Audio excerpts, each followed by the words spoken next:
Praise the Lord. കർത്താവായ യേശു ക്രിസ്തുവിൻ്റെ അതിപരിശുദ്ധമായ നാമം വാഴ്ത്തപ്പെടുമാറാകട്ടെ. വീണ്ടും ഒരു പ്രാവശ്യം കൂടി തിരുവെഴുത്തുകളിൽ നിന്ന്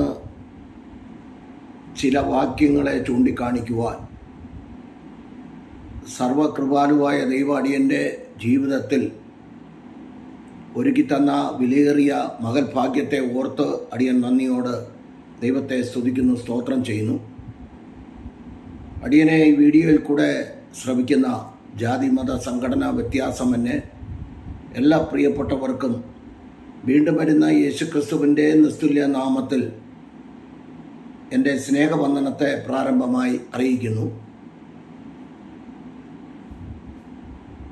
തിരുവെഴുത്തുകളെ കോട്ടിക്കളയുമ്പോൾ, തിരുവെഴുത്തുകൾക്ക് വിപരീതമായി എഴുന്നേൽക്കുമ്പോൾ അതിന് ഒരു മറുപടി ഇടണമേ എന്ന് ചില സഹോദരങ്ങൾ പറയുകയും അതിനനുസരിച്ച് പരിശുദ്ധാത്മാവും ഇല്ല എന്ന് ഒരു കൂട്ടർ പറയുന്നില്ല എങ്കിലും കൊരിന്ത്യർക്ക് എഴുതിയ 1 ലേഖനം 13 അധ്യായത്തെ ഉദ്ധരിച്ചുകൊണ്ട്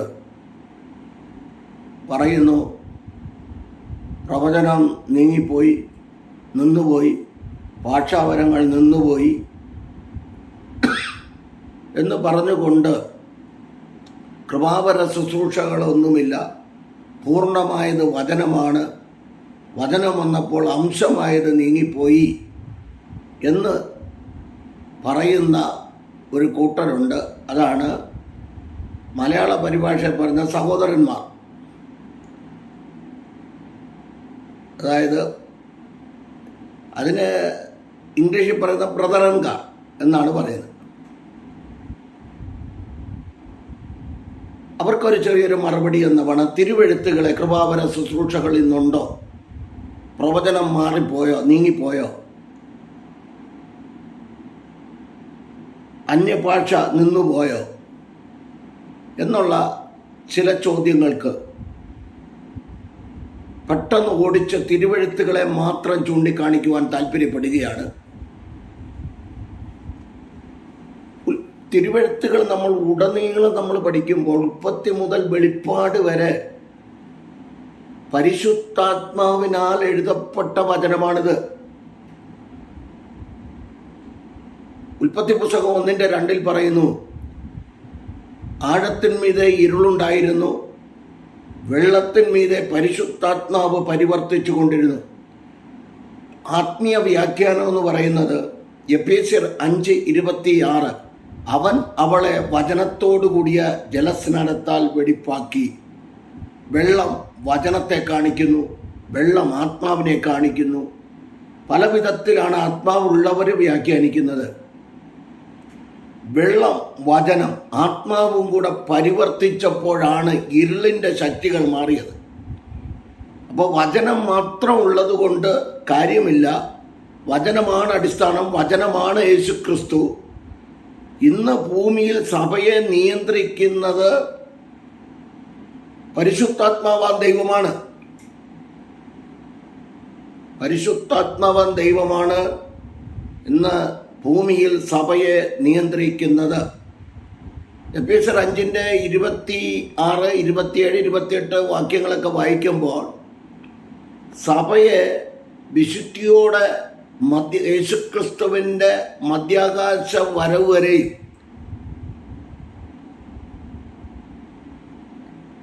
സഭയെ, ജനത്തെ, സഭയാകുന്ന നാം ഓരോരുത്തരും നമ്മൾ സഭയാ, യേശുക്രിസ്തുവിൻ്റെ മന്ദിരമാണ്. കൊരിന്ത്യർക്ക് 1 ലേഖനം 3:16, 17.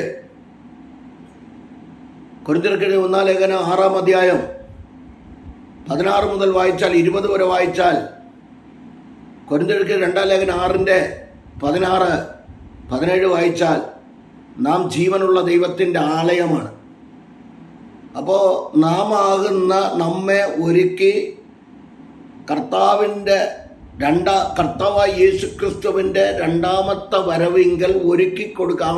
അവിടെ വരെ ഏൽപ്പിക്കുന്ന, ദൈവസഭയെ ഏൽപ്പിക്കുന്ന ഒരു മകൾ ശുശ്രൂഷയാണ് പരിശുദ്ധാത്മാവാൻ ദൈവത്തിൻ്റെതെന്നാണ് യഥാർത്ഥ പഠനം. ആദിയിലും ഉണ്ടായിരുന്നു, തൃത്വത്തിൽ മൂവരും ഉണ്ടായിരുന്നു. അപ്പോൾ വെള്ളത്തിന്മീതെ പരിവർത്തിച്ചുകൊണ്ട്, ഞാനങ്ങനെ പറഞ്ഞു പോയാൽ ഒത്തിരി കാര്യങ്ങളുണ്ട്. ഞാൻ അതിലേക്ക് തിരുവെഴുത്തുകളെ മാത്രം ചൂണ്ടിക്കാണിച്ചു തരികയാണ്. ഇത് പത്രോസ് എഴുതിയ രണ്ടാം ലേഖനം 1:19 മുതൽ 21 വരെ വായിക്കുമ്പോൾ പ്രവചനം ഒരിക്കലും മനുഷ്യരുടെ ഇഷ്ടത്താൽ ഉളവായതല്ല എന്ന് ഒന്നാമതറിയണം. മനുഷ്യർ പരിശുദ്ധാത്മ നിയോഗം പ്രാപിച്ചിട്ട് സംസാരിച്ച വചനങ്ങളാണ്. ഇത് എല്ലാ തിരുവെഴുത്തും ദൈവസ്വാസ്യമാണ്. തിമോഥെയോസിന്റെ 2 ലേഖനം 3:16-17, യെശയ്യാ 34:16 പറയുന്നു, യഹോവയുടെ പുസ്തകത്തിൽ അന്വേഷിച്ച് വായിച്ചു നോക്കുവിൻ, ഒന്നിനോടൊന്ന് ഇണയില്ലാതിരിക്കുകയില്ല. ദൈവത്തിന്റെ വായല്ലോ കൽപ്പിച്ചത്, അവന്റെ ആത്മാവത്രയെ അതിനെ കൂട്ടി വരുത്തിയത്. അപ്പൊ 1600-ലധികം വർഷം കൊണ്ട് 40-ലധികം എഴുത്തുകാരാൽ വിവിധ ഇടങ്ങളിലിരുന്ന് ആത്മാവിൽ കൂട്ടിച്ചേർത്ത വചനമായത്.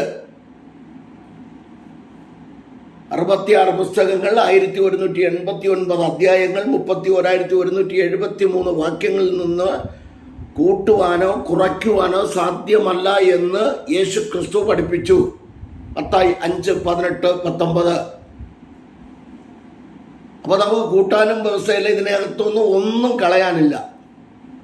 എല്ലാ തിരുവെഴുത്തും ദൈവസ്വാസ്യമായതുകൊണ്ട് ഇതിനകത്ത് വള്ളിക്കോ പുള്ളിക്കോ മാറ്റം വരുത്താൻ പാടില്ല എന്ന് ആകാശവും ഭൂമി ഒഴിഞ്ഞു പോകുവോളം ഈ വചനത്തിൽ നിന്ന്, തിരുവെഴുത്തുകളിൽ നിന്ന് വള്ളിക്കോ പുള്ളിക്കോ മാറ്റം വരുത്തുവാൻ പാടില്ല. അതുകൊണ്ട് ഞാൻ ഓടിച്ചു പോവാം. മരിച്ചടക്കപ്പെട്ട് ഉയർത്തെഴുന്നേറ്റ യേശു ക്രിസ്തു അരുമശിഷ്യങ്ങളെ വിളിച്ച്, നിങ്ങൾ ലൂക്കോസ് 24:49, നിങ്ങൾ പിതാവിനോട് കേട്ട വാഗ്ദത്തങ്ങൾക്ക് വേണ്ടി കാത്തിരിക്കണം. അപ്പോസ്തലന്മാരുടെ പ്രവൃത്തികൾ 1:4, 1:8, 12 മുതൽ 15 വരെയുള്ള ഭാഗങ്ങൾ, ഇത്രയും ഭാഗങ്ങൾ വായിക്കുമ്പോൾ അവർ 120 പേർ കാത്തിരുന്നു. 8-ാം വാക്യം, നിങ്ങൾ ശക്തി ലഭിച്ചതിന് ശേഷം യെരുശലേമിലും ശമരിയയിലും യഹൂദിയയിലും എല്ലായിടത്തും ഭൂമിയുടെ അറ്റത്തോളം എൻ്റെ സാക്ഷികളാകും. കർത്താവിൻ്റെ സാക്ഷികളാകണമെങ്കിൽ ശക്തി പ്രാപിക്കണം. ശക്തി പ്രാപിക്കണമെങ്കിൽ ഇരിക്കണം. അതിനൊക്കെ എല്ലാവർക്കും അറിയാം. അതിനെക്കുറിച്ചൊന്നും വിശദീകരിക്കുക. തിരുവെഴുത്തുകളെ മാത്രം ചോദ്യത്തിന് മറുപടി മാത്രം പറയുന്നു. അപ്പൊ ഇരിക്കണം. അവർ 10 ദിവസം കാത്തിരുന്നു. 2-ാം അധ്യായത്തിൽ പരിശുദ്ധാത്മാവ് വന്നു കഴിഞ്ഞപ്പോൾ പരിശുദ്ധാത്മാ നിയോഗം പ്രാപിച്ച് വിവിധ ഭാഷകളിൽ അവർ സംസാരിച്ചു തുടങ്ങിയെന്ന് അപ്പോസ്തലന്മാരുടെ പ്രവൃത്തികൾ 2-ാം അധ്യായം 1 മുതൽ 10 വരെയുള്ള ഭാഗങ്ങൾ വായിക്കുമ്പോൾ, 5 വരെയുള്ള ഭാഗങ്ങൾ വായിക്കുമ്പോൾ അവിടെ കാണാം. അപ്പൊ അന്ന് അന്യഭാഷകളിൽ ആരാധിച്ച് തുടങ്ങിയത് ഇന്നും തുടർന്നു കൊണ്ടിരിക്കുന്നു. അത് യേശുക്രിസ്തു മധ്യാകാശത്തിൽ വരുന്നത് വരെ ഇത് തുടർന്നു കൊണ്ടിരിക്കും. ഈ കൃപാവര ശുശ്രൂഷകളെല്ലാം തുടർന്നുകൊണ്ടേയിരിക്കും. അതിന് യാതൊരു സംശയമില്ല. ഇതിനകത്ത് നിന്ന് ആർക്കും കൂട്ടുവാനോ കുറയ്ക്കുവാനോ കഴിയത്തില്ല. ഇത് ദൈവത്തിൻ്റെ മാറ്റമില്ലാത്ത വചനമാണ്. ആദിയിൽ വചനമുണ്ടായിരുന്നു, വചനം ദൈവത്തോടു കൂടെയായിരുന്നു. ആ വചനം ദൈവമായിരുന്നത് കൊണ്ട് ഈ വചനത്തിനകത്തുനിന്ന് ആർക്കും കൂട്ടുവാനോ കുറയ്ക്കുവാനോ കൂട്ടിക്കളയുവാനോ സാധ്യമല്ല. അത് പിന്നത്തേതിൽ ഞാൻ വരുന്നതാണ്. അപ്പോ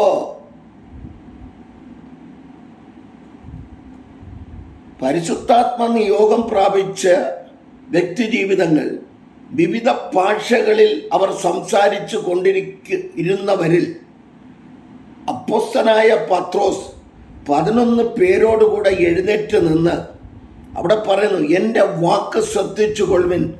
നിങ്ങൾ ഊഹിക്കുന്നത് പോലെ ഇവർ ലഹരി പിടിച്ചവരല്ല.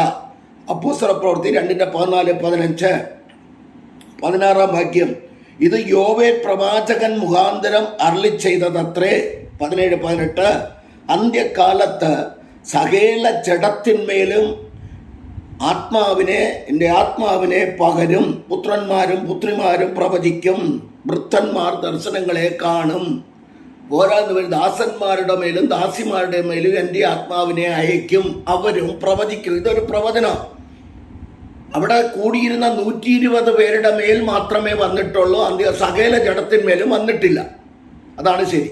120 അവിടെ കാത്തിരുന്ന 120 പേരുടെ, യേശുക്രിസ്തുവിന്റെ അമ്മ മറിയടക്കം 120 പേരുടെ മേൽ മാത്രമേ പരിശുദ്ധാത്മാവ് വന്നിട്ടുള്ളൂ. ഗലാത്യർ 3:14 പറയുന്നത് ശ്രദ്ധിച്ചോണ്ട്, അബ്രഹാമിന്റെ അനുഗ്രഹം ക്രിസ്തു യേശുവിൽ ജാതികൾക്ക് വരേണ്ടതിന് നാം ആത്മാവെന്ന വാക്തത്വം വിഷയം വിശ്വാസത്താൽ പ്രാപിപ്പാൻ തന്നെ. ഒന്നുകൂടെ വായിക്കാം. അബ്രഹാമിന്റെ അനുഗ്രഹം ക്രിസ്തു യേശുവിൽ ജാതികൾക്ക് വരേണ്ടതിന് നാം ആത്മാവെന്ന വാക്തത്വ വിഷയം വിശ്വാസത്താൽ പ്രാപിപ്പാൻ തന്നെ.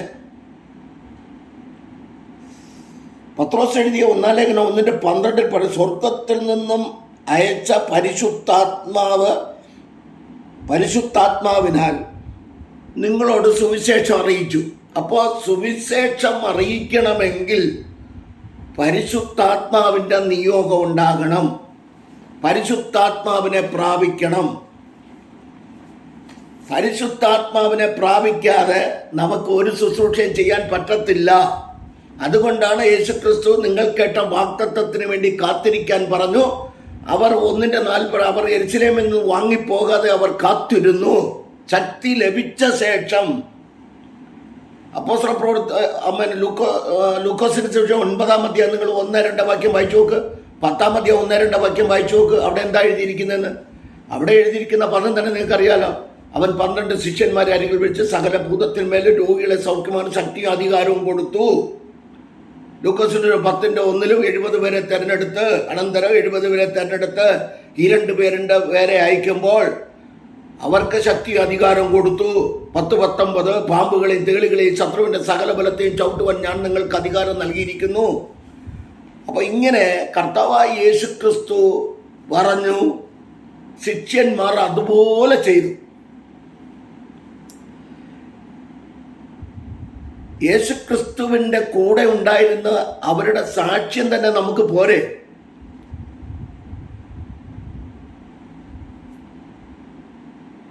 യേശുക്രിസ്തുവിന്റെ പുനരുത്ഥാനത്തിന് സാക്ഷികളാണ്.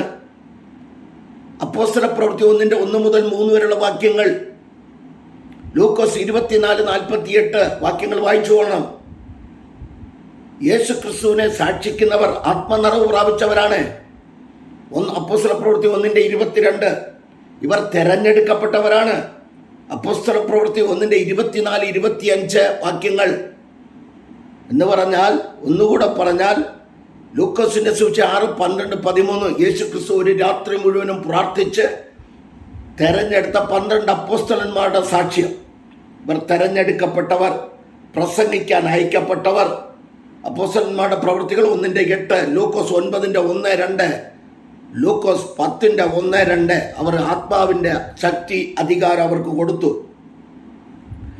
പരിശുദ്ധാത്മാവിനാൽ നിറയപ്പെട്ടവർ. അപ്പോസ്തലന്മാരുടെ പ്രവൃത്തി 2-ാം അധ്യായം 1-7 വരെയുള്ള വാക്യം. ഈ ദാഹം ആർക്കുണ്ടോ, പരിശുദ്ധാത്മാവിനെ പ്രാപിക്കണമെന്ന് ആർക്ക് ദാഹമുണ്ടോ അവരോട് യേശുക്രിസ്തു പറയുന്ന ഒരു കാര്യമുണ്ട്. യോഹന്നാന്റെ സുവിശേഷം 7:37-38 ദാഹിക്കുന്നവനെല്ലാം എൻ്റെ അടുക്കൽ വന്ന് സൗജന്യമായി കുടിക്കട്ടെ. വിശ്വസിക്കുന്നവന്റെ ഉള്ളിൽ നിന്ന് 38-ാം വാക്യം തിരുവെഴുത്ത് പറയുന്നത് പോലെ ജീവജലത്തിന്റെ നദി ഇന്ന് ഒഴുകിക്കൊണ്ടിരിക്കുക. അല്ലാതെ നിന്ന് പോയിട്ടില്ല സഹോദരന്മാരെ, നിന്ന് പോയിട്ടില്ല, ഇന്ന് ഒഴുകിക്കൊണ്ടിരിക്കുന്നു. ആര് വാഞ്ചയോട് ദാഹത്തോട് ദൈവസന്നിധിയിൽ നിന്ന് കുറവുകളെ ഏറ്റുപറഞ്ഞ് പ്രാർത്ഥിക്കുന്നുവോ അവർക്കൊക്കെ ഇന്നും കൊടുത്തുകൊണ്ടിരിക്കുന്നു. ഞാനൊരു ഉദാഹരണം വേണമെങ്കിൽ പറയാം. പ്രവചനപ്രകാരം യേശുക്രിസ്തുവിനെയും കൊണ്ട് യോസഫും മറിയ യേശുക്രിസ്തുവിനെയും കൊണ്ട് യെരുശലേം ദേവാലയത്തിലേക്ക് വന്നു. പരീശന്മാരുണ്ട്, ന്യായശാസ്ത്രിമാരുണ്ട്, പുരോഹിതന്മാരുണ്ട്, ലേവ്യരുണ്ട്. പ്രവചനങ്ങളൊക്കെ ഇവർക്ക് എല്ലാം അറിയാം. പക്ഷെ യഥാർത്ഥ യേശുക്രിസ്തു ഈ പഞ്ചഗ്രന്ഥങ്ങളിലെ യഥാർത്ഥ ക്രിസ്തു ആരാണെന്ന് യേശുക്രിസ്തുവിനെ കുറിച്ചുള്ള പ്രവചനമാണ് അതിനകത്ത് കിടക്കുന്നത്. 33:15 സ്ത്രീയുടെ സന്തതി, പുറപ്പാട് പുസ്തകം 12 പെസഹ കുഞ്ഞാട്, ലേവ്യ പുസ്തകം യാഗമൃഗം 16 മുതൽ 32 ഭാഗങ്ങൾ, സംഖ്യാപുസ്തകം 24:17 ഉദയനക്ഷത്രം, യാക്കോബിൽ നിന്ന് ഒരു ഉദയനക്ഷത്രം ഉദിക്കും.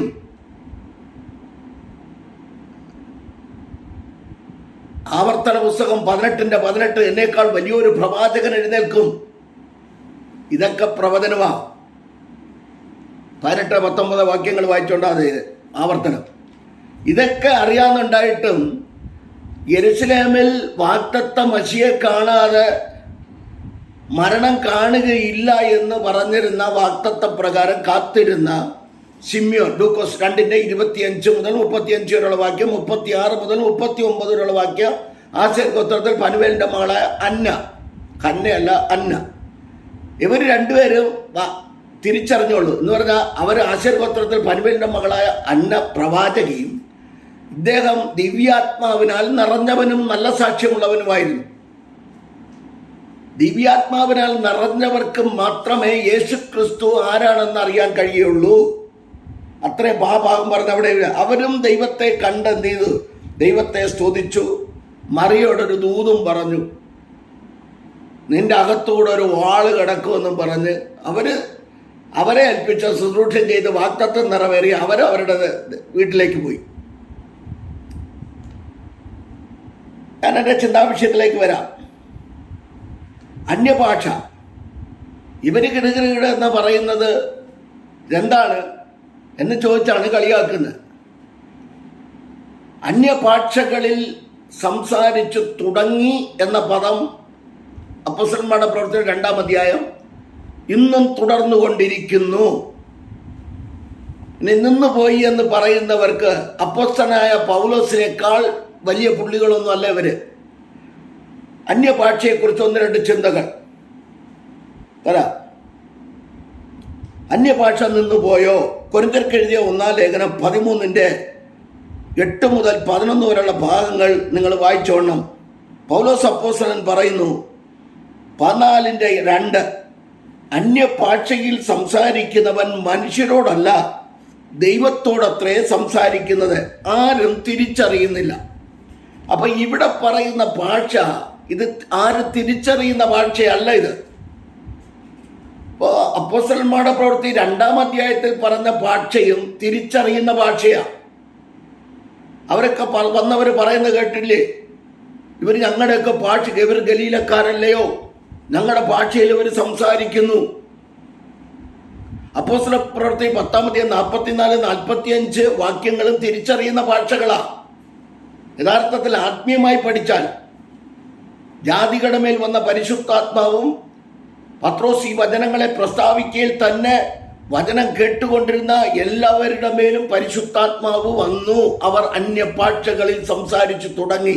എന്നാൽ ഇവിടെ പറയപ്പെടുന്നത് അന്യഭാഷ എന്ന് പറയുന്നത് അന്യഭാഷയിൽ സംസാരിക്കുന്നവൻ മനുഷ്യരോടല്ല ദൈവത്തോടത്രേ സംസാരിക്കുന്ന, ആരും തിരിച്ചറിയുന്നില്ല. 14:39 പറയുന്നു. കൊരിന്ത്യർക്ക് എഴുതിയ 1-ാം ലേഖനം 14:39 പറയുന്നു. അപ്പോസ്തലനായ പൗലോസ് കൊരിന്ത്യ സഭയോട് മാത്രമല്ല നമ്മളോട് കൂടെ പറയുകയാണ്, അന്യഭാഷ വിലക്കരുത്, സകലതും ഉചിതമായും ക്രമമായും നടക്കട്ടെ. 14:26 കൊരിന്ത്യർക്ക് എഴുതിയ 1-ാം ലേഖനം 14:26 സഹോദരന്മാരെ, നിങ്ങൾ കൂടി വരുമ്പോൾ ഓരോരുത്തരും സങ്കീർത്തനമുണ്ട്, ഉപദേശമുണ്ട്, വെളിപ്പാടുണ്ട്, അന്യഭാഷയുണ്ട്, വ്യാഖ്യാനമുണ്ട്, സകലവും ആത്മീയ വർധനയ്ക്കായി ഉതകട്ടെ. അപ്പൊ ഇതെല്ലാം ഉണ്ട്. ഇതിന്ന് പ്രവചനമുണ്ട്, അന്യഭാഷയുണ്ട്, ഇതെല്ലാം ഉണ്ട്. പ്രവചനത്തെ കുറിച്ച് അപ്പുറത്തേക്ക് ഞാൻ വരിക. സകലവും ആത്മീയ വർധനയ്ക്കായി. അടുത്ത 14:5 പറയുന്നു. കൊരിന്ത്യർക്ക് എഴുതിയ 1-ാം ലേഖനം 14:5 അന്യഭാഷകളിൽ സംസാരിക്കണമെന്നും അന്യഭാഷകളിൽ പ്രബോധിപ്പിക്കണം. അന്യഭാഷകളിൽ സംസാരിക്കണമെന്നും തിരുവെഴുത്തിൽ കാണുകയാണ്. 14:18 പറയുന്നു, നിങ്ങളെല്ലാവരിലും അധികം ഞാൻ അന്യഭാഷകളിൽ സംസാരിക്കുന്നു. അപ്പൊ നിന്നുപോയെങ്കിൽ അപ്പോസ്തലനായ പൗലോസ് എവിടുന്ന? അപ്പോസ്തലനായ പൗലോസിന്റെ ചരിത്രം വരുന്നത് ഇവിടെ അപ്പോസ്തലന്മാരുടെ പ്രവൃത്തികൾ 9 അധ്യായം തൊട്ടല്ലേ തുടങ്ങുന്നത്.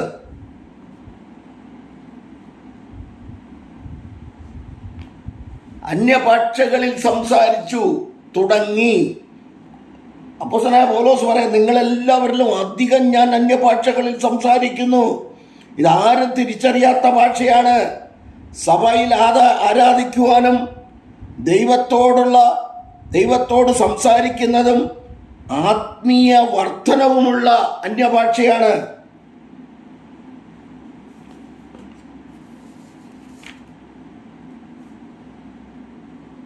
അടുത്ത് പറയുന്നു, അന്യഭാഷ വിലക്കരുത്. 14:39 അന്യഭാഷ വിലക്കരുത്. ഇനി നിങ്ങൾക്ക് ആർക്കും വിലക്കാനോ? നിങ്ങളിരുന്ന് പ്രാപിക്കും സഹോദരന്മാരെ.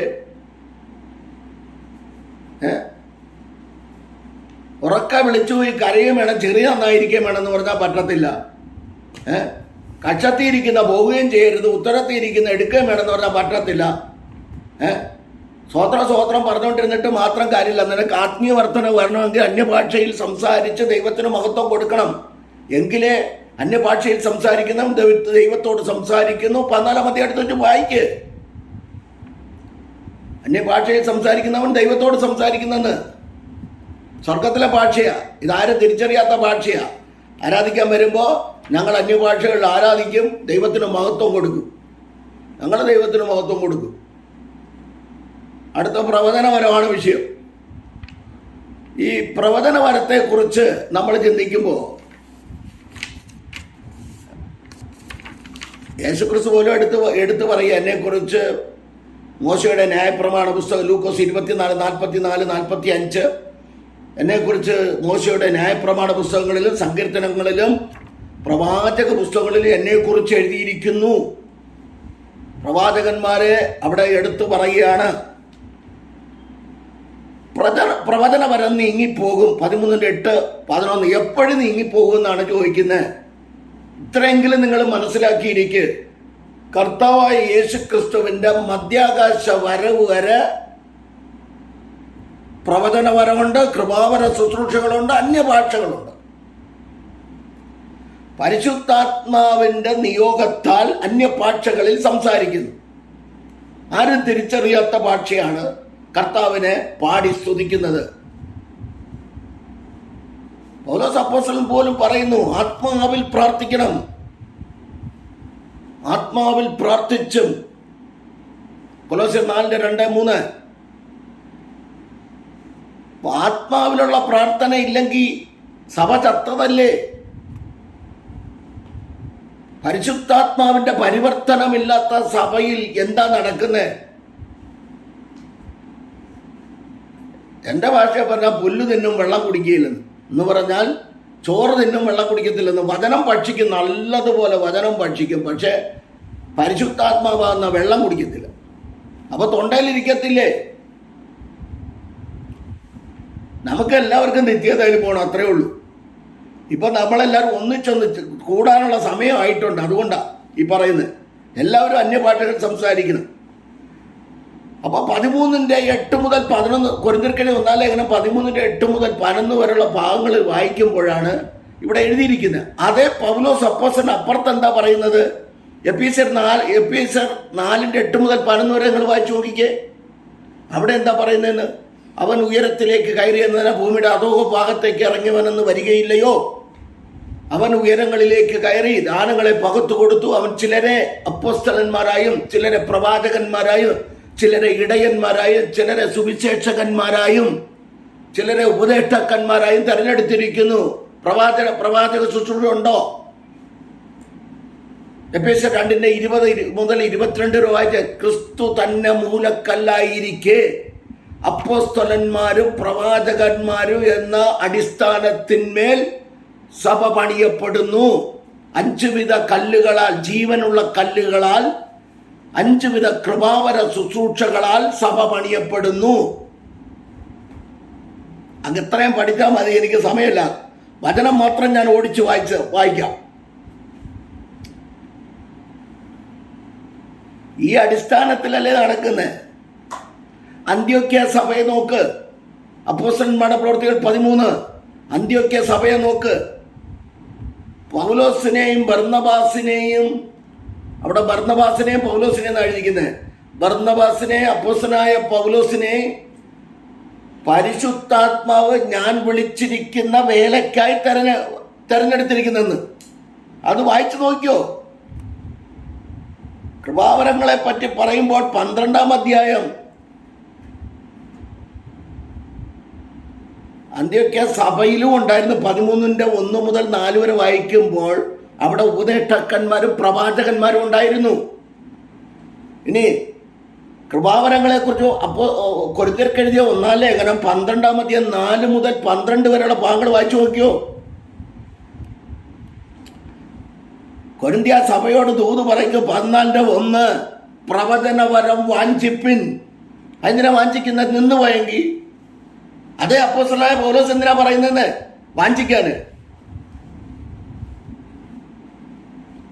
വാഞ്ചിക്കാൻ പറയാ. പ്രവചനവരം വാഞ്ചിപ്പിൻ. പ്രവചനവരം വാഞ്ചിക്കാനാണ് പറയുന്നത്. അത് എത്രയെങ്കിലും നിങ്ങളുടെ അടുത്ത് വായിക്കണം. ഇനി 14 കൊരിന്ത്യർക്ക് എഴുതിയ 1-ാം ലേഖനം 14:4 പ്രവചിക്കുന്നവൻ സഭയ്ക്ക് ആത്മീയ വർധന വരുത്തുന്നു. 14:5 കൊരിന്ത്യർക്ക് എഴുതിയ 14:5 നിങ്ങൾ എല്ലാവരും പ്രവചിക്കണമെന്ന് ഞാൻ ഇച്ഛിക്കുന്നു. 14:29 പ്രവാചകന്മാർ 2-3 പേർ പ്രവചിക്കുകയും മറ്റുള്ളവർ വിവേചിക്കുകയും ചെയ്യട്ടെ. 14:39 കൊരിന്ത്യർക്ക് എഴുതിയ 1-ാം ലേഖനം 14:39 പ്രവചനവരം വാഞ്ചിപ്പിൻ. പ്രവചനവരം നിന്നു പോയെങ്കിൽ പോൾ അപ്പോസ്തലനായ പൗലോസ് ഇത്രയും വ്യക്തമായിട്ട് പറയേണ്ട കാര്യമുണ്ടോ? പരിശുദ്ധാത്മാവാം ദൈവത്തോട് വ്യാജം കാണിച്ച അനന്യാസിന്റെ സബീറയുടെ കഥ അപ്പോസ്തല പ്രവൃത്തി 5-ാം അധ്യായത്തിലേക്ക് വായിച്ചു നോക്കണം. 1 മുതൽ 11 വരെ. പരിശുദ്ധാത്മാവാം ദൈവത്തോട് വ്യാജം കാണിച്ച, ഞാൻ പറയുന്ന സഹോദരന്മാരെ, നിങ്ങളോ എന്തായാലും ഇങ്ങനെ ആയിപ്പോയി. നിങ്ങളുടെ തലമുറകളെങ്കിലും ആത്മാവിൽ ആരാധിക്കട്ടെ, സത്യത്തിലും ആത്മാവിലും ആരാധിച്ച് അന്യ ഭാഷ പ്രാപിക്കട്ടവര്. നിങ്ങൾ അതിനെങ്കിലും നിങ്ങൾ സമ്മതിക്ക്. നിങ്ങൾ പെറ്റുപെരുകി കുഞ്ഞു കുട്ടികളുമായിട്ട് കിടക്കാതെ എന്തുകൊണ്ട് നിങ്ങൾക്ക് വർധനം എന്തുകൊണ്ട്? ഞാനും ബ്രദർ സഭയിലൊക്കെ പോയിട്ടുണ്ട്. അപ്പൊ അതുകൊണ്ട് അവരെങ്കിലും തലമുറകളെങ്കിലും അവരെ നല്ലതുപോലെ ആരായിക്കട്ടെ. എത്രയുണ്ട് ഇപ്പോൾ ചാടിച്ചാടി ഇങ്ങോട്ട് വരുന്നുണ്ട്. ഞാൻ കുറ്റം പറയുന്നല്ല, ഇപ്പൊ കുറ്റം പറയാനുള്ള സമയമല്ല, വചനം ചൂണ്ടിക്കാണിക്കുക. നമുക്ക് തർക്കമൊന്നുമില്ല കേട്ടോ. നിങ്ങൾ തർക്കിക്കാൻ വിളിച്ച കൊരിന്ത്യർക്ക് എഴുതിയ 1-ാം ലേഖനം 11:16 തിമത്യോസിന് എഴുതിയ ലേഖനം 2-ാം ലേഖനം 2:23 മൗഢ്യ തർക്കം ചണ്ട ജനിപ്പിക്കുന്നു.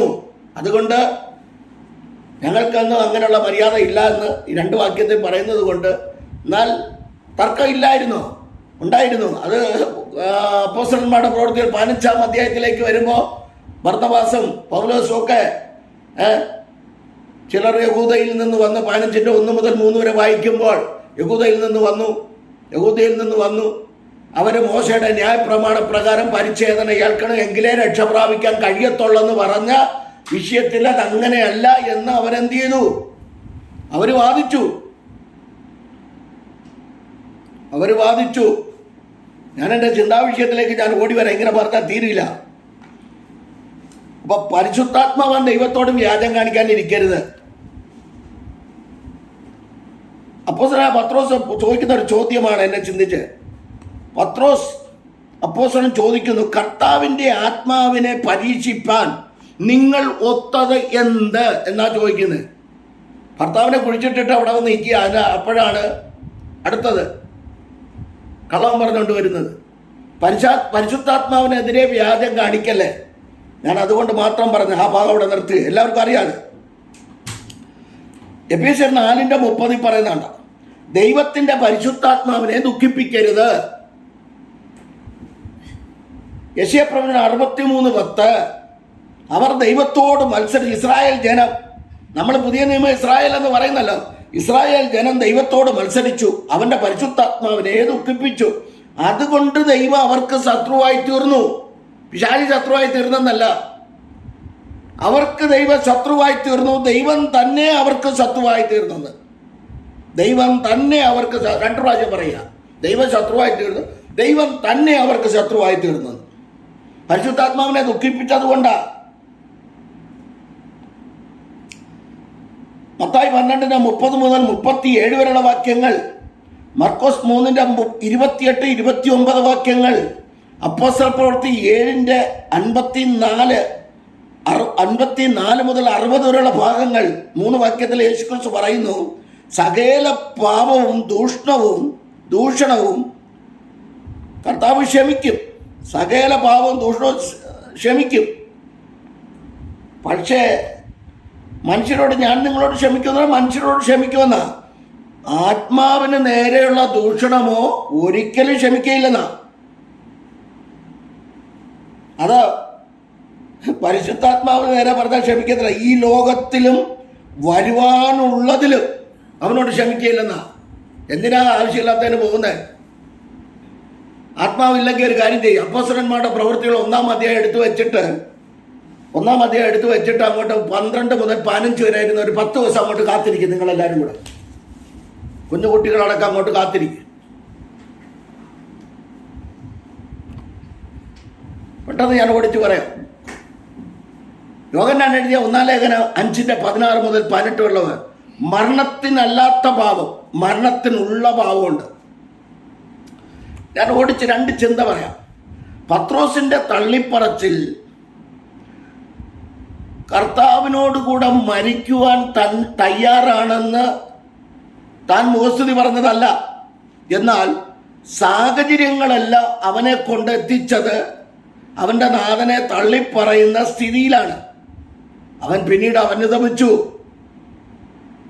യാക്കോബ് 5:19, യൂദായുടെ ലേഖനം 20:20, ഒരുത്തൻ സത്യം വിട്ട് തെറ്റിപ്പോയാൽ അവനെ നേർവഴിക്കാക്കുന്നവൻ എൻ്റെ പ്രാണനെ മരണത്തിൽ നിന്ന് രക്ഷിച്ചിരുന്നു. ഒരുവനെ തീയിൽ നിന്ന് വലിച്ചെടുത്ത് രക്ഷിക്കാൻ യൂദാ അപ്പോസ്തലൻ പറയുക. അപ്പോ പത്രോസിന്റെ പാപം മരണത്തിനല്ലാത്ത പാപം, അനന്യാസിന്റെ സഫീരയുടെയും പാപം മരണത്തിനുള്ള പാപം. മനഃപൂർവ്വം പദ്ധതികൾ ഒരുക്കി തുറന്ന മനസ്സോടും ഉറച്ച ഹൃദയത്തോടും കൂടെ പാപം ചെയ്യുന്നു.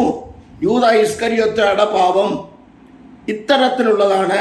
അവൻ അക്കാര്യം മുമ്പേ കൂട്ടി പ്രതിഫലം വിലപേശി വാങ്ങി ചെയ്തതാണ്. അവന് അനുതാപത്തിന് സാധ്യതയില്ല. അതിൻ്റെ അവസാനം മരണം തന്നെയാണ്. മരണത്തിൽ തന്നെ അത് അവസാനിക്കുവാൻ, മരണത്തിലല്ലാതെ അതിന് അവസാനിക്കുവാൻ കഴിയില്ല. അത് മരണത്തിനുള്ള പാപമാണ്. അവന് അനുതാപത്തിന് സാധ്യതയില്ല. അതിൻ്റെ അവസാനം മരണം തന്നെയാണ്. മരണത്തിൽ അവസാനിക്കാതെ അതിന് നിൽക്കുവാൻ കഴിയില്ല. അത് മരണത്തിനുള്ള പാപം. അനന്യാസ സഫീറും അത് തന്നെയാണ്. അതുകൊണ്ട് എബ്രായർ 10:29 പറയുന്നത്, കൃപയുടെ ആത്മാവിനെ നിന്ദിക്കുകയും ചെയ്തവൻ എത്ര കഠിനമേറിയ ശിക്ഷയ്ക്ക് പാത്രമാകും എന്ന് വിചാരിപ്പിൻ.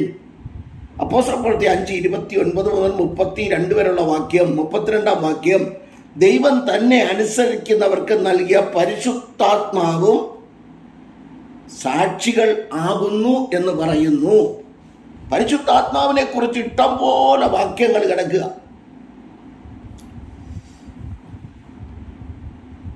അപ്പോസ്തലപ്രവൃത്തി 8:29, പരിശുദ്ധാത്മാ ഫിലിപ്പോസിനോട് നീ അടുത്ത് ചെന്ന് തേരിനോട് ചേർന്ന് നടക്ക. അപ്പോസ്തലപ്രവൃത്തി 8:39, വെള്ളത്തിൽ നിന്ന് കയറിയപ്പോൾ കർത്താവിൻ്റെ ആത്മാവ് ഫിലിപ്പോസിനെ എടുത്തുകൊണ്ടുപോയി. അപ്പോസ്തലന്മാരുടെ പ്രവൃത്തികൾ 10:44-45, പത്രോസ് ഈ വചനങ്ങളെ പ്രസ്താവിക്കയിൽ വചനം കേട്ട എല്ലാവരുടെ മേലും പരിശുദ്ധാത്മാവ് വന്നു. നിങ്ങളുടെ മേലെന്താ വചനം കേൾക്കും പരിശുദ്ധാത്മാവ് വരാത്ത? നിങ്ങളുടെ മേലെ ആത്മാവ് വരണമെന്നുണ്ടെങ്കിൽ വല്ല കൊതുകോ എല്ലാം കടിക്കണം. നിങ്ങൾ ഈ പബ്ലിക്കിലൊക്കെ മീറ്റിംഗ് വെക്കുമ്പോഴേ കൊതുക് കടിക്കണം. കാരണം ഒരു ചലനവും ഇല്ലല്ലോ, കാസേരയുടെ കൂട്ട് ചലനം ഇല്ലാതെ കയറി ഇരിക്കുകയില്ലേ. കാരണം ആത്മാവിൻ്റെ ചലനം ഉണ്ടെങ്കിലല്ലേ ചലനം ഉണ്ടാകത്തുള്ളൂ. ആത്മാവല്ലേ ചലിപ്പിക്കുന്നത്, ആത്മാവല്ലേ സഭയെ നിയന്ത്രിക്കുന്നത്, ആത്മാവല്ലേ വരങ്ങളെ പകുത്തു കൊടുക്കുന്നത്. കൊരിന്ത്യർക്കെഴുതിയ 1-12 പഠിക്ക്. 9 കൃപാവരങ്ങൾ.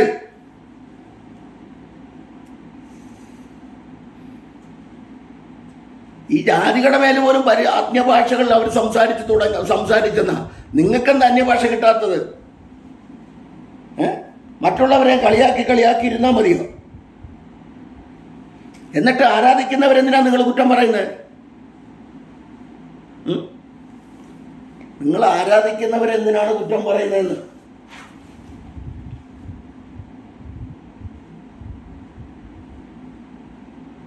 പരിശുദ്ധാത്മാവ് പറയുന്നത് കേട്ടോ. അപ്പോസ്തലന്മാരുടെ പ്രവൃത്തി 13:4. ഞാൻ ബർന്നബാസിനെയും 1 മുതൽ 4 വരെ വായിച്ചോ, പൗലോസിനെയും വിളിച്ചിരിക്കുന്ന വേലയ്ക്കായിട്ട് അവരെ എനിക്ക് വേർതിരിപ്പിൻ എന്ന് പരിശുദ്ധാത്മാവ് പറഞ്ഞു. പരിശുദ്ധാത്മാവ് വേലയ്ക്കായിട്ട് വേർതിരിക്കുന്നത്. അല്ലാതെ സ്റ്റേജുകളിൽ കിടന്ന് അങ്ങോട്ടും ഇങ്ങോട്ടും കിടന്ന് തർക്കിക്കാനല്ല. ഇത് മനസ്സിലാക്കുക. കേൾക്കാൻ ചെവിയുള്ളവൻ കേൾക്കട്ടെന്നാ വെളിപ്പാട് പുസ്തകത്തിൽ പറയുന്നത്. വെളിപ്പാട് പുസ്തകം 22-ാം അധ്യായം 10 മുതൽ 13 വരെയുള്ള വാക്യം അത് തന്നെയാണ് പറയുന്നത്.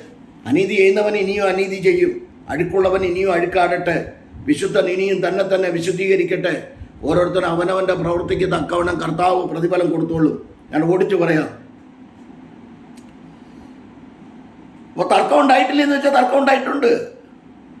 അപ്പോസ്തലന്മാരുടെ പ്രവൃത്തികൾ 15-ാം അധ്യായത്തിൽ വായിച്ചാൽ മതി. അതിനവർ അപ്പോസ്തലന്മാർ അവരെ നല്ല പ്രാണത്യാഗം സഹിച്ചവരായ ബർന്നബാസിനെയും പൗലോസ് അപ്പോസ്തലനെയൊക്കെ പറഞ്ഞ് അവിടെ വിട്ട് ആ തർക്കത്തെ അവരവിടെ പരിഹരിച്ചു. 15-1 മുതൽ 5 വരെ, 15-23 മുതൽ 29 വരെയുള്ള വാക്യത്തിലേക്ക് വരുമ്പോൾ അവർ പറയുന്നു, അധികമായ ഭാരങ്ങൾ നിങ്ങളുടെ മേൽ, ആ ഭാവം വായിച്ചോണം, അധികമായ ഭാരം നിങ്ങളുടെ മേൽ ചുമത്തരുത് എന്ന് പരിശുദ്ധാത്മാവിനും ഞങ്ങൾക്കും തോന്നിയിരിക്കുന്നെന്ന്. അപ്പൊ അവിടെ പരിശുദ്ധാത്മാവിനെ എടുത്തെടുത്ത് പറയുക അവര്. പരിശുദ്ധാത്മാവിന്റെ നിയോഗമില്ലാതെ, കൃപാവര ഇല്ലാതെ ഒന്നും മുന്നോട്ട് നീങ്ങാൻ പറ്റത്തില്ല. കൃപാവര ശുശ്രൂഷകൾക്കെതിരെ ഒത്തിരി പേര്, പ്രവചനത്തിനെതിരെ, അന്യഭാഷകൾക്കെതിരെ ഒക്കെ ഒത്തിരി പേര് എഴുന്നേറ്റിട്ടുണ്ട്, ഇന്നും എഴുന്നേൽക്കുന്നുണ്ട്. അതുകൊണ്ടായി പറയുന്നത് പരിശുദ്ധാത്മാവാണ്, ദൈവമാണെന്ന് ആദ്യ തൃത്വത്തിൽ മൂന്നാമനായ പരിശുദ്ധാത്മാവ് ആളത്വം എന്ന് പറയുമ്പോൾ യേശുക്രിസ്തു പറഞ്ഞ ഒരു കാര്യം പറയാം, ആളത്വത്തിൻ്റെ കാര്യം പറയാം. ലൂക്കോസ് 24:39. നിങ്ങൾ എന്നെ തൊട്ടു നോക്കുവിൻ, എനിക്കുള്ളതുപോലെ ഭൂതത്തിന് അസ്ഥിയും മാംസവും ഇല്ലല്ലോ. യോഹന്നാന്റെ സുവിശേഷം 20-ാം അധ്യായം പഠിക്കുമ്പോൾ യഹൂദന്മാരെ മരിച്ചടക്കപ്പെട്ട് ഉയർത്തെഴുന്നേറ്റ യേശുക്രിസ്തു ശിഷ്യഗണങ്ങൾ മർക്കോസിന്റെ മാളിക മുറിയിലായിരിക്കാം എന്ന് ഞാൻ ചിന്തിക്കുന്നു. അവർ ഇരുന്ന വീട്ടിനകത്ത് അടഞ്ഞു കിടന്ന അവർ യഹൂദന്മാരെ പേടിച്ച് കടച്ചിരിക്കുമ്പോൾ ഇതിനകത്ത് കയറി വന്നു. കഥയൊന്നും തുറന്നു കൊടുത്തില്ല. അപ്പോസ്തലപ്രവൃത്തി 12-ാം അധ്യായം പഠിക്കുമ്പോൾ പത്രോസ് വന്ന് കഥകിൽ വന്ന് മുട്ടി. രോധ എന്ന പെൺകുട്ടി വന്ന് നോക്കി. കഥക് തുറന്നു കൊടുത്തപ്പോഴാണ് കയറിയത്. പക്ഷെ യേശുക്രിസ്തു പറഞ്ഞു, എന്നെ തൊട്ടു നോക്കുവിൻ, എനിക്ക് അസ്ഥിയുണ്ട്, മാംസമുണ്ട്. പക്ഷെ യേശുക്രിസ്തു അടഞ്ഞു കിടന്ന കഥകിന്റെ തുറക്കാതെ അകത്ത് കിടന്നെങ്കിൽ ആത്മാവൻ ദൈവം അകത്ത്, അത് ഒരാളത്വമല്ലേ? അത്രയെങ്കിലും മനസ്സിലാക്കിയിരുന്നൂടെ? അതുപോലെ തന്നെ പരിശുദ്ധാത്മാവ് ആളത്വം എന്ന് പറയുമ്പോൾ തിന്നു കുടിച്ച് കിടക്കുന്നതെന്നല്ല അതിൻ്റെ അർത്ഥം. പരിശുദ്ധാത്മാവ് യേശുക്രിസ്തു തിന്നു കുടിച്ചു, പൂർണ്ണ ദൈവമായിരുന്നു, പൂർണ്ണ മനുഷ്യരെ. ഇത് ആത്മാവാണല്ലോ. ആത്മാവ് ഇത് ആളത്വം. ആളത്വം എന്ന് പറഞ്ഞാൽ ഇതാണ് ആളത്വം. ഞാനിപ്പോൾ പറഞ്ഞതാണ് ആളത്വം എന്ന് പറയുന്നത്. അതിനാണ് ഞാനൊരു ഉദാഹരണം പറഞ്ഞത്, പെട്ടെന്ന് ഓടിപ്പോവാം. പരിശുദ്ധാത്മാവാണ് ആലോചന കൊടുക്കുന്നത്.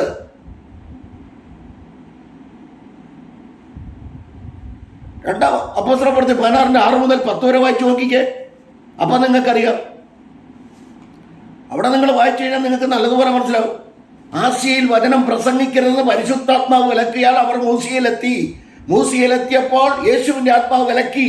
അവർ ത്രോവാസിലിരുന്നു, ദർശനം കണ്ടു. ഞങ്ങൾ ആത്മശക്തി പ്രാപിച്ചു, ദർശനം കണ്ടു. ജാതീയനായ ഒരുത്തൻ ഞങ്ങളെ വന്ന് സഹായിക്കണമെന്ന് പറയുന്നത് അപ്പോസ്തലനായ പൗലോസ് ഇരുന്നപ്പോഴും ദർശനം കണ്ടു, ആത്മവെളിപ്പാട് കണ്ടു, വ്യക്തമായ തെളിവ്. നിങ്ങൾക്കവിടെ വെളിപ്പാടുള്ളത്? വെളിപ്പാടില്ലേ? കൊരിന്ത്യർക്ക് 12 ഫുള്ള് വായിച്ചോ? 27, 28 വാക്യം വായിച്ചോ? 12 1 മുതൽ 14 വരെയുള്ള വാക്യം വായിച്ചോ?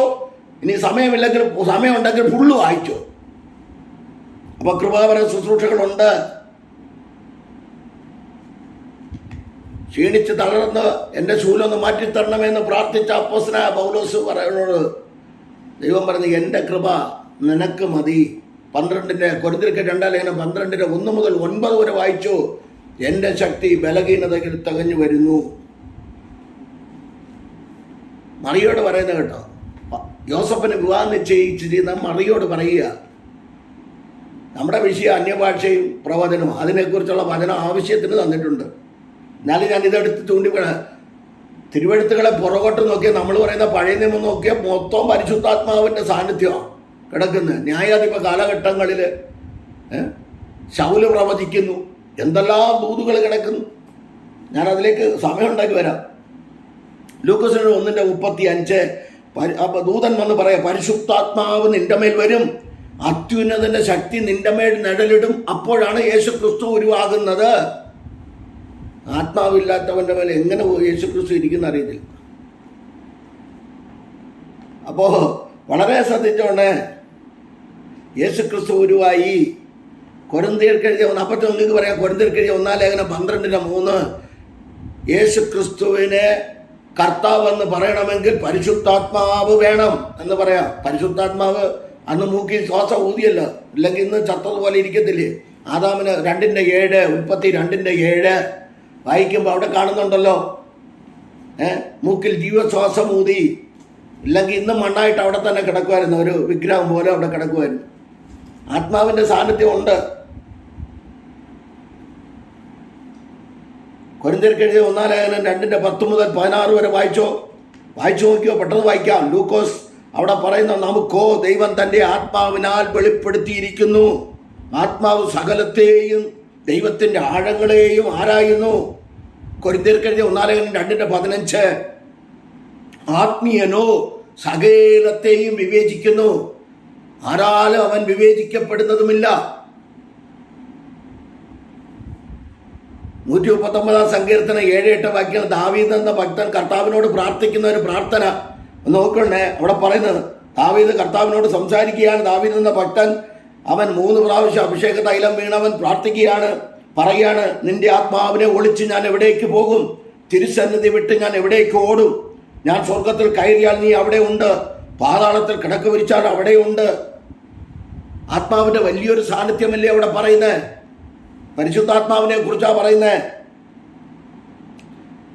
കൊരിന്ത്യർക്ക് 1:12-27 അപ്പോസ്തലന്മാർ, പ്രവാചകന്മാർ, ഉപദേഷ്ടാക്കന്മാർ. എഫേസ്യർ 4:8 എടുത്തു പറയുക. 8 മുതൽ 11 വരെയുള്ള വാക്യങ്ങൾ. 5 വിധ ശുശ്രൂഷകൾ. യേശുക്രിസ്തു തന്നെ മൂലക്കല്ലായിരിക്കുക. മൂലക്കല്ലിന്മേൽ മൂലക്കല്ലുകളുണ്ട്. ഒരു മൂലക്കല്ലേ ഉള്ളൂ. അതിൻ്റെ മുകളിൽ വയ്ക്കുന്ന മൂലക്കല്ലുകൾ 5 വിധ ശുശ്രൂഷകളാൽ പണിയപ്പെടുന്നു. 14 കൊരിന്ത്യർക്ക് 1:14-24-25 എല്ലാവരും പ്രവചിക്കണം, എല്ലാവരും പ്രവചിക്കണം. അടുത്ത് പറയുന്നു, ഈ പ്രവചിക്കുന്നത് 14:25 പ്രവചനം എന്തിനുള്ളതാണ്? പാപബോധം വരുത്തുന്നു. 2 അവിശ്വാസിയുടെ ജീവിതത്തെ വിവേചിക്കുന്നു. 3 ഹൃദയ രഹസ്യങ്ങളെ വെളിപ്പെടുത്തുന്നു. ഇതിനാണ് പ്രവചനം. കൊരിന്ത്യർക്ക് 14:24-25 എല്ലാവരും പ്രവചിക്കണമെന്ന് പ്രവചനത്തിന് വേണ്ടി വാഞ്ചിക്കണം. എല്ലാവരും പ്രവചിക്കണമെന്ന് ഞാൻ ഇച്ഛിക്കുന്നു എന്ന് പറഞ്ഞ പോലെ പ്രവചനം എന്തിനാ?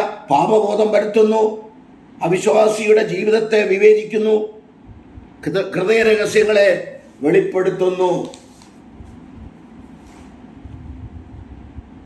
പരിശുദ്ധാത്മാവിന്റെ കൃപാവരം 9, ആത്മാവിന്റെ ഫലം 9. ആത്മാവിന്റെ ഫലങ്ങളല്ല, എന്താ ഫ്രൂട്ട് എന്ന ഇംഗ്ലീഷിൽ പറയുന്ന ഫ്രൂട്ട് എന്ന് പറയുമ്പോൾ ആത്മാവിന്റെ ഫലം 9. ഗലാത്യർ 5:21-22. കൃപാവരം 9. കൊരിന്ത്യർക്ക് എഴുതിയ 1 ലേഖനം 12-ാം അധ്യായം. അത് 3ആയി തിരിക്കാം. 1 വെളിപ്പാടിന്റെ കൃപാവരങ്ങൾ, അത് 3. ജ്ഞാനത്തിന്റെ വചനം, വചനത്തിന്റെ വരം, പരിജ്ഞാനത്തിന്റെ വചനത്തിന്റെ വരം, ആത്മാക്കളെ വിവേചിക്കുന്ന വരം, അത് വെളിപ്പാടിന്റെ കൃപാവരങ്ങൾ. അടുത്ത നാവിന്റെ കൃപാവരങ്ങൾ. 1 വിവിധ ഭാഷകളുടെ വരം, 2 വിവിധ ഭാഷകളുടെ വ്യാഖ്യാനവരം, 3 പ്രവചനവരം. അടുത്ത് ശക്തിയുടെ കൃപാവരം. ഒരുപാട് കാര്യങ്ങളുണ്ട്. 1 വിശ്വാസത്തിന്റെ വരം, രോഗശാന്തിയുടെ വരം, വീര്യപ്രവർത്തികളുടെ വരം. ഇതൊക്കെ ഒന്നുകൂടെ പറയണമെന്ന് വേണ്ട സമയം. കൊരിന്ത്യർക്ക് എഴുതിയ 1 ലേഖനം 12-11. അതത് തരം കൃപാവരങ്ങളെ പകുത്തു കൊടുക്കുന്ന പരിശുദ്ധാത്മാവാൻ ദൈവം. അവനവന്റെ പ്രാപ്തിക്കനുസരിച്ച് പകുത്തു കൊടുക്കുന്ന കൃപാവരം. 12:7. എന്നാൽ ഓരോരുത്തന് ആത്മാവിന്റെ പ്രകാശനം പൊതുപ്രയോജനത്തിനായി നൽകപ്പെടുന്നു എന്ന് പറഞ്ഞാൽ ആത്മാവുണ്ടെന്നും പറഞ്ഞുകൊണ്ട് സഭയ്ക്കകത്ത് കയറിയിരിക്കാനല്ല, അത് പുറത്തേക്കൊന്ന് ഇറങ്ങാൻ വേണ്ടിയിട്ടാ. സമയം ഓടിപ്പോകുന്നു. ഇപ്പൊ മനസ്സിലായല്ലോ. ഇത്രയും വാക്യങ്ങൾ ഇരുന്ന് വായിച്ചോണേ. കൊരിന്ത്യർക്ക് 14 അവണ്ണം നിങ്ങളും ആത്മവരങ്ങളെ കുറിച്ച് വാഞ്ചയുള്ളവരാകയാൽ സഭയുടെ ആത്മീയ വർധനയ്ക്കായിട്ട് സഫലന്മാർ ആകുവാൻ ശ്രമിപ്പിൻ എന്ന് പറഞ്ഞാൽ ആത്മീയ വർധനവ് വരണമെങ്കിൽ ഈ പറഞ്ഞ കൃപാവര ശുശ്രൂഷകൾ ദൈവസഭയ്ക്കകത്തുണ്ടാകണം. അത്രേ ഉള്ളൂ. പത്രോസ് എഴുതിയ 1 ലേഖനം 1:21. പ്രവചനം ഒരിക്കലും മനുഷ്യന്റെ ഇഷ്ടത്താൽ വന്നതല്ല, ദൈവ കൽപ്പനയാൽ മനുഷ്യർ പരിശുദ്ധാത്മ നിയോഗം പ്രാപിച്ചിട്ട് സംസാരിച്ചതത്രേ. തെസ്സലോനിക്കർക്ക് 1 ലേഖനം 5:23. പ്രവചനം തുച്ഛീകരിക്കരുത്, സകലവും ശോധന ചെയ്ത് നല്ലത് മുറുകെ പിടിക്കാനാ പറഞ്ഞിരിക്കുന്നത്. അതെന്താന്ന് വെച്ചാൽ കള്ളപ്രവാചകന്മാരും ഉണ്ടായിരുന്നു, അതുകൊണ്ടാ. അപ്പൊ അതുകൊണ്ട് വളരെ ശ്രദ്ധിച്ചോണം എന്ന് പറഞ്ഞാൽ ദൈവത്തിന്റെ പ്രവൃത്തി വെളിപ്പെടുവാൻ ഈ നാളുകളിൽ എന്ത് ചെയ്യണം? ആത്മവരങ്ങൾ പ്രാപിച്ചാട്ട്, ആത്മാവിന്റെ കൃപാവരങ്ങൾ പ്രാപിച്ചാട്ട് ദൈവത്തിന്റെ പ്രവൃത്തി വെളിപ്പെടുത്തിക്കാട്ടെ. ആദിമ നൂറ്റാണ്ടിൽ അപ്പോസ്തല പ്രവാചകന്മാർ വെളിപ്പാടുകൾ, വചനത്തിന്റെ സത്യം മാറ്റുകല്ലിൽ ഉരച്ചു നോക്കി അവർ അംഗീകരിച്ചിരുന്നുള്ളൂ. മാറ്റുകല്ലിൽ വചനത്തെ പറയുന്നതിനെ വചനമാകുന്ന മാറ്റുകല്ലിൽ ഉരച്ചു നോക്കി അവർ അത് അംഗീകരിച്ചിരുന്നു. അതുകൊണ്ട് കള്ളപ്രവാചകന്മാരുണ്ടായിരുന്ന അന്നത്തെ കാലഘട്ടങ്ങളിലും ഒരുത്തൻ പരിശുദ്ധാത്മാവിനെ വിലയ്ക്ക് വാങ്ങിക്കാൻ നോക്കിയായിരുന്നു. പക്ഷേ അവിടെയും എന്ത് ചെയ്തു? അപ്പൊ ഞാൻ ഓടിപ്പോവുകയാ. അപ്പോസ്തലന്മാരുടെ പ്രവൃത്തി 8-ാം അധ്യായം പഠിച്ചു നോക്കിക്കേ. അപ്പോസ്തല പത്രോസ് യോഹന്നാനും കൈവച്ചപ്പോൾ പരിശുദ്ധാത്മാവ് വന്നു. അപ്പോസ്തല പ്രവൃത്തി 8-ാം അധ്യായത്തിൽ സമരിയിലെ വിശ്വാസികൾ പരിശുദ്ധാത്മാവിനെ പ്രാപിച്ചു. അപ്പോസ്തല പ്രവൃത്തി 9:10 മുതൽ 18 വരെ അനന്യാസ് പൗലോസിന്റെ മേൽ കൈവച്ചപ്പോൾ പരിശുദ്ധാത്മാവ് വന്നു. അപ്പോസ്തലന്മാരുടെ പ്രവൃത്തികൾ 19:1 മുതൽ 7 വരെ എഫെസോസിലെ വിശ്വാസികളുടെ മേൽ കൈവച്ചപ്പോൾ പരിശുദ്ധാത്മാവ് വന്നു.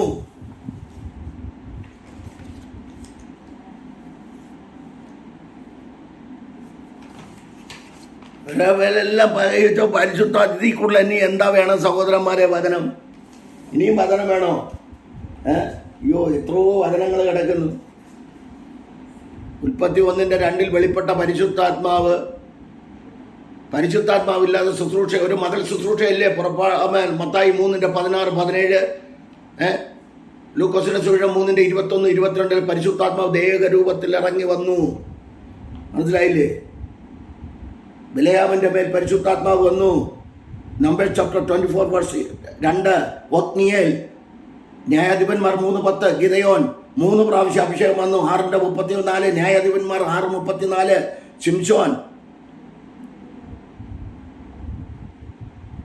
ശിംശോൻ ജഡ്ജസ് ഗിദെയോൻ അല്ല, ശിംശോന്റെ മേൽ 3 പ്രാവശ്യം പരിശുദ്ധാത്മാവ് വന്നു. ഗിദെയോന്റെ മേൽ 6:34. ശൗൽ രാജാവ് 10:10. ശൗൽ രാജാവിന്റെ ദൂതന്മാർ ശമൂവേൽ 1:19-20. ദാവീദിനെ പിടിക്കാൻ വന്നവർ പ്രവചിക്കുന്നു. 31:3. പുറപ്പാട് ദിവസം 30. ബെസലേലിനെ ദിവ്യാത്മാവിനാൽ നിറച്ചു. ഫറവോൻ പറയുന്നു. ഉൽപ്പത്തി പുസ്തകം 41:38. ഫറവോൻ തന്റെ ഭൃത്യന്മാരോട് ദൈവാത്മാവുള്ള ഈ മനുഷ്യനെ പോലെ ഒരുത്തനെ കണ്ടുകിട്ടുമോ എന്ന് പറഞ്ഞു. അപ്പോൾ പരിശുദ്ധാത്മാവ് ഇത്താഖിന്റെ മേൽ വന്നു. ന്യായാധിപൻ നമ്പർ 11:29. എല്ലാത്തിലും കിടക്കുന്നു. ഞാനിത് ഇവിടെ നിർത്തുക. ഇത്രയും കാര്യങ്ങളുണ്ട്. പരിശുദ്ധാത്മാവ് വന്നവന് ഒരു കാര്യം പറഞ്ഞ് ഞാനിവിടെ നിർത്തുന്നു. ഒരു വാക്ക് പ്രാർത്ഥിക്കാം. 2-ാം അധ്യായം 1 മുതൽ 12 വരെ വായിക്കുമ്പോൾ, 1 മുഴക്കം ഉണ്ടായി, ചെവിയിൽ വന്നു. റോമർ 10:14 മുതൽ 17 വരെ. യെശയ്യാ 50:5. 2 അവർ ഇരുന്നിരുന്ന വീട് മുഴുവനും നിറഞ്ഞു, ശ്വസിച്ചു, ആത്മാവ് വന്നു. 3 അഗ്നിജ്വാല പോലെ പിളർന്നിരിക്കുന്ന നാവുകൾ അവർക്ക് പ്രത്യക്ഷമായി കണ്ടു. 119-18. രാജാക്കന്മാർക്ക് 2-ാം പുസ്തകം 6:17. Genesis chapter 21:19. 4 അവരിൽ ഓരോരുത്തന്റെ മേൽ പതിഞ്ഞു, അകത്തും പതിഞ്ഞു, മേലും പതിഞ്ഞു. 4-5 എല്ലാവരും പരിശുദ്ധാത്മാവ് നിറഞ്ഞവരായി 120 പേരുടെ മേലും വന്നു. 6 ആത്മാവ് അവർക്ക് ഉച്ചരിപ്പാൻ നൽകിയതുപോലെ അന്യഭാഷകൾ സംസാരിച്ചു തുടങ്ങി. ഇന്നും തുടർന്നു കൊണ്ടിരിക്കുന്നു. കർത്താവായ യേശു ക്രിസ്തുവിന്റെ മധ്യാകാശ വരവരെ തുടർന്നു കൊണ്ടിരിക്കും. കർത്താവായ യേശു ക്രിസ്തു കാര്യസ്ഥനെ അയക്കുമെന്ന് പറഞ്ഞു. അയച്ചു. പരിശുദ്ധാത്മാവ് ഇന്ന് ഭൂമിയിലുണ്ട്. പിതാവ് നമ്മുടെ കർത്താവായ യേശു പിതാവായ ദൈവത്തിന്റെ വലതു ഭാഗത്തിന് നമുക്കായി പക്ഷപാതം ചെയ്യുന്നു. ദൈവം ഒരുവനല്ലോ, ദൈവത്തിനും മനുഷ്യർക്കും മധ്യസ്ഥൻ ഒരുവൻ. തന്നെത്താൻ മറുവിലയായി കൊടുത്ത കർത്താവായ യേശു കർത്താവിന്റെ കരങ്ങളിൽ ഏൽപ്പിച്ചു കൊടുക്കാം. സഹോദരന്മാരെ, മനം തിരിഞ്ഞ് മടങ്ങിവാ. നിങ്ങളുടെ തലമുറകളെങ്കിലും ആത്മാവിൽ ആരാധിക്കാൻ വിട്ടയക്കുക. ദൈവകരങ്ങളിൽ ഏൽപ്പിച്ചു കൊടുക്കാം. പരിശുദ്ധ പിതാവെ അവിടുത്തെ കരങ്ങളിൽ ഏൽപ്പിക്കുന്നു.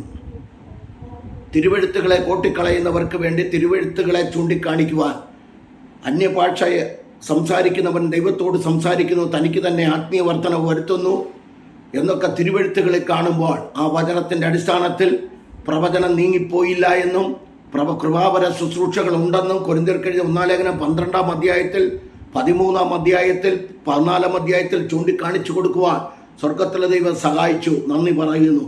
ഈ 3 എഫേസ്യർ 4:8 മുതൽ 11 വരെയുള്ള ഭാഗങ്ങളിൽ ചൂണ്ടിക്കാണിച്ചു കൊടുത്തു. എഫേസ്യർ 2:20 മുതലുള്ള ഭാഗങ്ങളിൽ ചൂണ്ടിക്കാണിച്ചു കൊടുത്തു. കർത്താവെ, ആത്മാവിന്റെ വലിയ സാന്നിധ്യം ഞങ്ങളുടെ മധ്യ അടിയന്റെ കൂടെ ഉണ്ടായിരുന്നു. നന്ദി പറയുന്നു. അത്ഭുതങ്ങളും അടയാളങ്ങളും വീര്യപ്രവൃത്തികളും പരിശുദ്ധാത്മാവിൽ അപ്പോസ്തലന്മാർ ചെയ്തതുപോലെ ആമേൻ ഈ നൂറ്റാണ്ടുകളിൽ ഞങ്ങളും കൃപാവര ശുശ്രൂഷകൾ ചെയ്യുവാൻ ഓരോരുത്തരെയും അവിടുന്ന് ഇടയാക്കണമേ. ജാതി മത സംഘടന വ്യത്യാസമെന്നെ എല്ലാ പ്രിയപ്പെട്ടവരെയും അവിടുത്തെ കരങ്ങളിൽ ഏൽപ്പിക്കുന്നു. അടിയനെ ഈ വചനം കേൾക്കുന്ന എല്ലാവരും ഈ കൃപാവര ശുശ്രൂഷകളിലേക്ക് എല്ലാവരും പ്രവചിക്കണമെന്ന് പൗലോസ് അപ്പോസ്തലൻ പറഞ്ഞതുപോലെ എല്ലാവരും അന്യഭാഷ സംസാരിക്കണമെന്നും കാമൻ അന്യഭാഷ വിലക്കരുതെന്നുമൊക്കെ കൊരിന്ത്യ ലേഖനത്തിൽ 14-ാം അധ്യായത്തിൽ പറയുന്നത് പോലെ കർത്താവെ, അന്യഭാഷയിൽ മനസ്സിലാകാത്ത ഭാഷയാണ് ഞങ്ങൾ കർത്താവിനെ ആരാധിക്കുന്നത്. ആമൻ അന്യഭാഷയിൽ ആരാധിക്കുന്നു, അന്യഭാഷയിൽ കർത്താവിന് മഹത്വം കൊടുക്കുന്നു. അങ്ങനെയാണെങ്കിൽ കർത്താവെ, ഞങ്ങൾക്ക് ആത്മീയ വർധനവിന് വേണ്ടി ഞങ്ങൾ പറയുന്നു. കർത്താവിൻ്റെ കരങ്ങളിൽ ഏൽപ്പിക്കുന്നു. വചനം കേട്ട എല്ലാവരെയും അവിടെ നിന്ന് അനുഗ്രഹിക്കണമേ. ഞങ്ങളുടെ രാജ്യം കർത്താവെ ഏൽപ്പിക്കുന്നു. യുദ്ധക്കെടുതികൾ, വെല്ലുവിളികൾ നടക്കുമ്പോൾ ഞങ്ങളുടെ ഇന്ത്യ മഹാരാജ്യത്തെ സൂക്ഷിക്കണമേ. ദൈവപ്രവൃത്തി വെളിപ്പെടുത്തണം. രോഗരാഷ്ട്രങ്ങൾക്ക് സമാധാനം കൊടുക്കണമേ. കർത്താവിൻ്റെ കരങ്ങളിൽ ഏൽപ്പിക്കുന്നു. രോഗികളായി കിടക്കുന്നവർ, ഭാരത്തിലും പ്രയാസത്തിലുമായിരിക്കുന്നവർ, ലോകത്തിൽ 5 വൻകരയിൽ ശുശ്രൂഷിക്കുന്ന കർത്തൃഭൃത്യന്മാർ, കുടുംബാംഗങ്ങൾ, കുഞ്ഞുകുട്ടികൾ എല്ലാവരെയും ഏൽപ്പിക്കുന്നു. ദൈവത്തിൻ്റെ വലിയ പ്രവൃത്തി വെളിപ്പെടുത്തണമേ. ശുശ്രൂഷകൾക്കായി സ്തോത്രം. ശുശ്രൂഷ ഇല്ലാത്തവർക്കായി സ്തോത്രം. ശുശ്രൂഷകളെ കൊടുത്ത് മാനിക്കണമേ. കടഭാരത്തിൽ മുങ്ങിയിരിക്കുന്നവർ, രോഗികളായി കിടക്കുന്നവരെ അനുഗ്രഹിക്കണമേ. ദൈവപ്രവൃത്തി വെളിപ്പെടുത്തണമേ എന്ന് പ്രാർത്ഥിക്കുന്നു. അടിയനെ കുടുംബമായി ഏൽപ്പിക്കുന്നു. 3 കുഞ്ഞുങ്ങളെ ഏൽപ്പിക്കുന്നു. ദൈവത്തിൻ്റെ വലിയ പ്രവൃത്തി വെളിപ്പെടുത്തണമേ. സമയം വേർതിരിച്ചിരുന്ന് ഈ തിരുവചനങ്ങളെ പ്രഘോഷിക്കുമ്പോൾ അത് അനേകരുടെ ജീവിതത്തിൽ മാറ്റത്തിനും വിടുതലിനും പരിശുദ്ധാത്മ നിറവിനും കാരണമായി തീരുവാൻ സഹായിക്കണം. അങ്ങനെ ചെയ്തതിനായി സ്തോത്രം, മഹത്വം എല്ലാം അങ്ങെടുക്കണമേ. യേശു ക്രിസ്തുവിന്റെ പുത്രന്റെ പരിശുദ്ധാത്മാവിന്റെ നാമത്തിൽ അനുഗ്രഹിച്ച് പ്രാർത്ഥിക്കുന്നു. എല്ലാവരെയും അനുഗ്രഹിച്ച് പ്രാർത്ഥിക്കുന്ന അനുഗ്രഹമായി തീരട്ടെ. മഹത്വം എടുക്കും യേശു ക്രിസ്തുവിന്റെ നാമത്തിൽ പിതാവേ. ആമേൻ, ആമേൻ. God bless you, God bless you all abundantly. ദൈവം എല്ലാവരെയും അനുഗ്രഹിച്ച് കാക്കുമാറാകട്ടെ. ആമേൻ, ആമേൻ.